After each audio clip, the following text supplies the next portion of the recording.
Welcome back to the table. Today, Emily and I are going to tell you about World Wonders because we just played it. In fact, we just played it with Jeremy. I don't know if you can see over here in front of us. That's Jeremy's board. Yeah. This is a tile placement game. Mm-hmm. It's a civilization building game, technically. Sure. I would be careful with that civilization word. It's not a civ game, but you are basically building world wonders on your player board, but it is a tile placement game, and at that, it's a pretty light tile placement game. Yeah, it's drafting as well, right? So we're going to pay for different things that we can draft throughout the round and place it onto our board. The best part about this game is definitely the satisfaction you get from placing tiles just so, because depending on where you place them, you can get special monuments, which are basically going to be your path to victory points. Yeah, the monuments are the big star of the show here because once you place your first monument on your board, you're just looking at it and going, oh, that looks cool. And that doesn't even begin to compare to the end of the game when you're looking at your board. And I'm still looking at mine here and still thinking, this just looks really cool. That in and of itself is very satisfying. Now, the tile placement aspect of this game is interesting because we were talking about this, and a lot of tile placement games require you to understand how each tile you're adding on each turn is affecting your score. Like there's multipliers, or this by how many... Or this color has to be by that color. Yeah. They can only be by water or something like that. There's a little bit of those limitations in this game, but the scoring aspect is very much unrelated to that, typically. You're placing your tiles mostly to set up opportunities to score points. And the points that are staring most people in the face in this game are those monuments. Yes. The monuments are sitting out there at any time, but they require very specific situations, like this monument needs to be placed next to two of the green buildings or adjacent to them somewhere.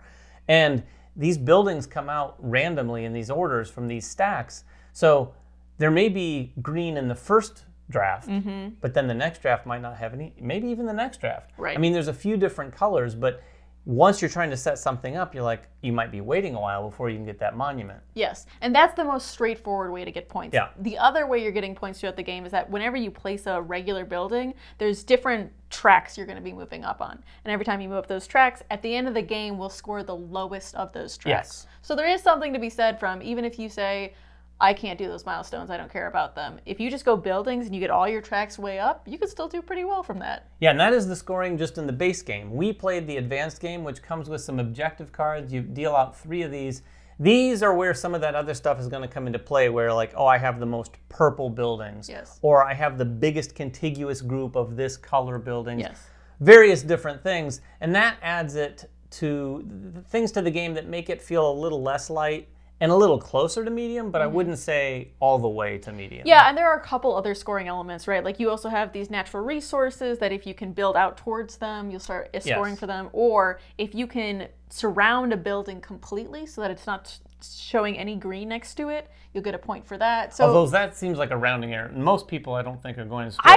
I liked that a lot, honestly, because that's why when I was building mine out, I was really trying to build them all. Fill it out? Yes. I was putting like sidewalks everywhere so that it was like, you're surrounded, you're surrounded, you're surrounded. But I wouldn't say it results in a massive amount of points. How many points did you score from that? 5. I got 5. Like 5. Yeah. I think Jeremy and I got like maybe 2 to 1 to 3 or something like that from that. Scores were in like the 30 range total. So this is going to be a low scoring affair, but that is how you're playing it turn after turn. Now the interesting thing about how this works every round is everyone has 7 gold to spend. That gold makes the world go round in this game because every action you're taking is just going to cost different amounts of gold. There are gold values on all of the standard tiles in the game, but then there's also these roads. The roads are what you need to sort of start to build the network. Everyone has a road across the bottom of their board, but you have to build roads out because when you add tiles, like a green tile, say, needs to be next to a road or next to another green tile. Yeah. But as you build more tiles out, you find yourself going, oh, I've built all this green way out. And in most games, you're like, add a tile next to any tile that you already have. That's not the case here. And there's even, and we played on the advanced side of the boards, we all had these rivers that went through. The normal side has one lake in the middle. you have to navigate around that, and you can use some of the roads as bridges. Exactly. So you can use it as long as it starts and ends on land, it can go over water as a bridge. Pretty thematic, right? But you also have things like the watchtower, which are going to let you put it down next to anything else you put on the board and then start continuing your sidewalks from there. So there's ways to mitigate it and go around it. Also, you can spend your gold on turn order as well, because that can be very important. And not just first player, but also money for second player. And that should tell you turn order can be very, very important. Like I said earlier, say I got that one green tile to hopefully get 2 eventually so that I could place that one tile that requires 2 green. Yeah. I might want to go first in the next round so that I can take the 1 green tile that might come out that round. Yes. Or something like that. So turn order is very important. Also, timing. Just timing in general is very important, because you're going to be looking around and going, I could build this monument. And actually, we should back up and talk about this. The costs of all these things is very interesting. These tiles cost their values. The roads cost 1 each. The tower, I think, costs 2. The weird thing is each monument, no matter what the monument, costs the same. It costs the rest of your gold. Yes, exactly. So you could begin a round and buy a monument, but your round is over. So you want to try to do is spend a little bit of money and then buy the monument. Yep. Except you need to make sure no one is going to buy that monument out from underneath you, which kind of makes you go, maybe I'll just do one thing and then burn money to get one. Exactly. And you have a little bit of flexibility because the game also allows you to take a loan. Yeah. So instead of going to 7 coins, you might go to 9, which just adds another layer of tension to it, right? Because I'm looking around the board and I'm like, okay, they haven't spent much money, so I probably don't have to worry yet. But then I'm not thinking about the fact that they could have taken a loan, right? Yeah. And that it could extend their turn or shorten their turn, and then they might take milestones at times when I wasn't expecting it, and suddenly my milestone's gone. Yeah, the loans are interesting too. On the flip side of what you just said, the loan, someone could have used a loan, and paying that loan off is a bonus action. So you're looking at their board saying, well, they've got 5 gold to spend. There's no way they're going to do a monument right now. Well, they might pay their loan off. Now they only have 2 gold. And now they're like, oh, yeah, I'll buy the monument. Exactly. So, and that happened to me. She did it to me. You took a lot of mine, though, too. That is true. That was payback. But yeah, you're going to be doing this until one of 2 things happens. One, once you've gone through 10 rounds in each stack of these tiles, there's 10 tiles in them. Or if someone gets their population track all the way to the end, that's going to be the final round. That population track is something that effectively goes up mostly when all the other resource tracks go up. You hit certain milestones and that population track is going to bump up. And there's even some points at the end of that if you happen to go really high. But you're going to do that until the end of the game, and then you add up very few endgame scoring victory points, and person with the highest points wins, of course.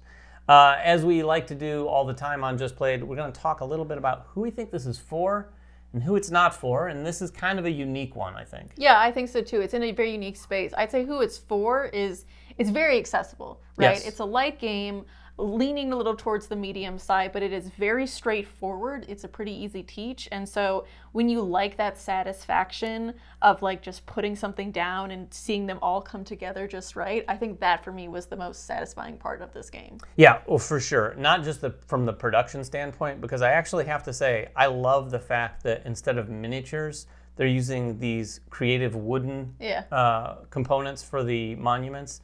But to add on to what we were saying, if you've ever played a tile placement game with maybe some of your kids, if you're in a family, and some of the multiplication that's going on with like, do I add this blue, and how that cascades into like sort of like multiplying. Yeah, if I have 2 blues, it's this many points, but if I have a blue and a purple, it's that many points. That can get a little, confusing and hard to keep track of. For a younger audience. In this one, like we said, you can say, basically, look at these monuments, there's some points, and really, you could really just start with it, especially if you're just playing the base mode without the objective cards.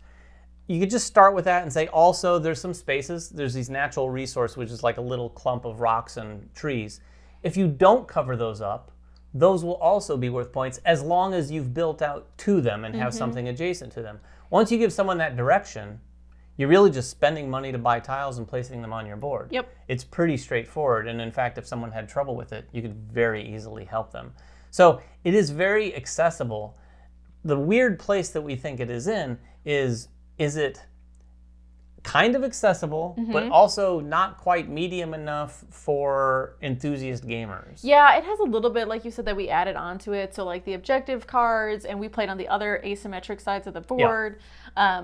But I wouldn't say it's still a light game, right? Yeah. It's still very accessible. And I think what's hard about it for enthusiast gamers is that like you see it and the monuments look great, but the rest of the board looks very like I've seen before, right? It reminded me of My City when we looked at it, because it's just a grid of a town that we're making, a thing we do often. Yeah, that weight is actually, now that you mention it, My City, from a weight standpoint, that experience feels very similar. Exactly. Strictly from a weight. It's a very different sort of game, but given its tile placement and some of the things you're doing felt very reminiscent of that. So if you liked My City, this one would be definitely worth giving a try. A shot, for sure, for sure. Who do you think this is not for? Just those enthusiast gamers? Yeah, I would say someone, too, who's looking for something that is like nothing they've played before, right? Because I think this is it's going to remind you of a lot of different games that you've already played.